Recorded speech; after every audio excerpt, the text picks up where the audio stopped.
Olá, alunos! Eu sou a professora Fernanda Pacheco, da disciplina Redação. Bom, o concurso de admissão do Colégio Militar de Belém exige que o aluno produza uma tipologia textual narrativa. Como assim? Uma redação narrativa. Aí você vai me perguntar, professora, como você vai trabalhar isso? Como é que eu vou trabalhar isso com o meu aluno? Bom, vamos ter que estudar primeiramente os gêneros textuais. O que são os gêneros textuais? São as particularidades que estão dentro desta estrutura narrativa, né? Que é solicitada pela prova, certo? Lembra lá daquela aula que eu dei sobre crônica? Eu propus, né, essa narração. Bom, a crônica, ela é um exemplo, ela é um gênero textual. Não só ela, como podemos também estudar o conto, um bilhete, uma carta, né? E dentre outros textos, dentre outros gêneros textuais, tá bom? Então precisamos ver isso com calma, detalhadamente, todas essas particularidades, tudo bem?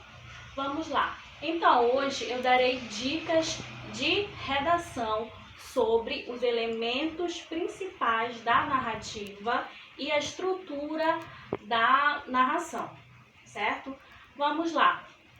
Olha, os elementos principais da narrativa. Vamos ver o primeiro elemento, o espaço. O que é o espaço? O espaço se refere ao desenrolar da ação, ou seja, ele pode ser físico, social ou psicológico. Vamos ver o físico e o social. Por exemplo, a história pode acontecer numa escola, numa praça, dentre outros lugares. Agora, o espaço psicológico tem a ver com as vivências, pensamentos, emoções do sujeito, certo? Muito fácil, né? Agora vamos para o outro elemento. Tempo. O tempo pode ser cronológico ou psicológico. O tempo cronológico se refere ao quê? A sequência de ações, né, dos fatos em relação às horas, os dias. Então, esse tempo, ele se refere à duração da ação, ao desenrolar dos acontecimentos. E no tempo cronológico vai ter essa ordem, que pode acontecer, né, em relação às horas, os dias e os anos. Deu para entender? Sim ou não? Acredito que sim. Ok. Agora, o tempo psicológico tem a ver com as emoções, sentimentos, né? Sentimentos das personagens. Nesse sentido, influenciado pelo estado espiritual, né? O estado espiritual das personagens em cada momento, certo? E o outro elemento é as personagens. Temos dois tipos, personagens principais e personagens secundárias. Então, as personagens têm suma importância na narrativa, porque elas podem ser caracterizadas por qualidades físicas e psicológicas. Bom, as personagens principais desempenham papéis essenciais na narrativa. Podem ser protagonistas, ou seja, são aqueles que desejam, tentam, conquistam.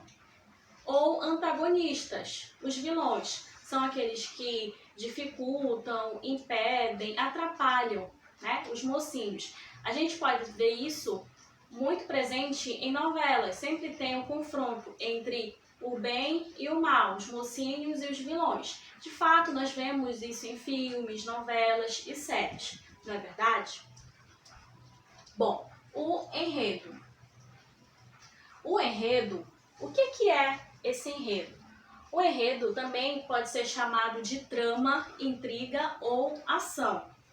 Ele é composto pelos acontecimentos, tá, da narrativa, que são vivenciados pelas personagens. Então, esses acontecimentos, eles surgem em determinado tempo e espaço. Tudo bem? Agora, o narrador. Nós temos 3 tipos de narrador. Tem o narrador personagem, o narrador observador e o narrador onisciente. Bom, o primeiro, narrador personagem, esse tipo de narrador, ele participa da história que ele mesmo conta. Ou seja, ele assume 2 papéis.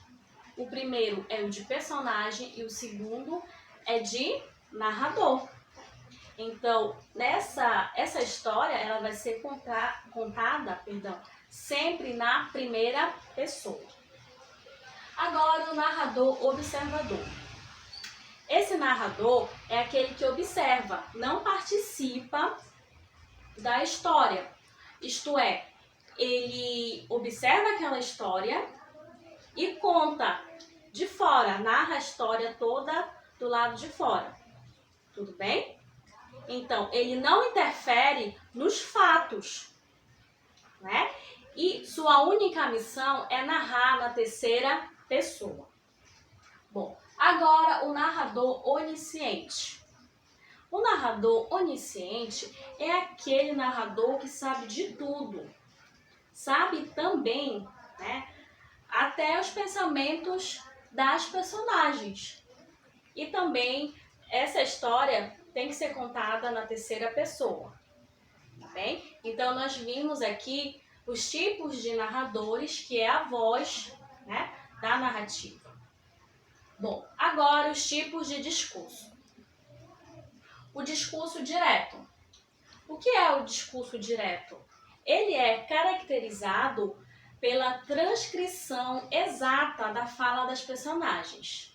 Por exemplo, Maria afirmou, : travessão, eu coloco detalhadamente, exatamente a fala de Maria. O que foi que Maria afirmou? Entendeu? Isso é um exemplo de discurso direto. Agora, o discurso indireto.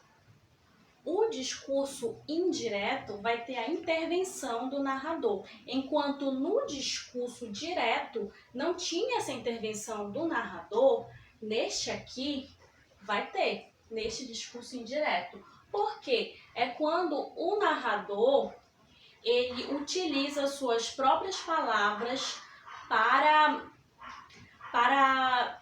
reproduzir a fala das personagens, certo? E o discurso indireto livre. Nesse tipo de discurso, vai ser uma mistura do discurso direto com o discurso indireto. Ou seja, vai ser a fala das personagens com o discurso do narrador. Misturam-se. Muito fácil de entender isso, né? Tá. Agora nós vamos ver a estrutura da narrativa. Então, aqui eu darei dicas do que você vai colocar nessa sua redação. Porque toda redação ela é composta de introdução, desenvolvimento e conclusão, não é? Sim. Então, para você realizar uma redação show, você precisa se atentar para essas dicas. Vamos lá. A introdução. Na introdução, também chamada de situação inicial ou apresentação, né? Então, nesta parte, são apresentados os elementos principais da narração, que nós vimos, não é mesmo? Que foi o quê? O espaço, o tempo, os personagens. O que mais? O espaço, o tempo, personagens, enredo, narrador. Foi? Sim. Pois é. Aqui também nós sabemos quem, quando e onde. Certo? Bom, agora o desenvolvimento. No desenvolvimento do enredo, né, ocorrem ocorrem conflitos, ou seja, acontecimentos que quebram o equilíbrio da situação inicial, modificando essa introdução. Aqui também nós sabemos o que e como. Além disso, neste desenvolvimento acontece o momento mais tenso e emocionante da narrativa, que é chamado de clímax, tá? Agora, a conclusão. Bom, a conclusão se refere ao momento final da história, não é? Também chamada de desfecho. Então, nessa parte, se concluem os conflitos de forma positiva ou negativa, certo?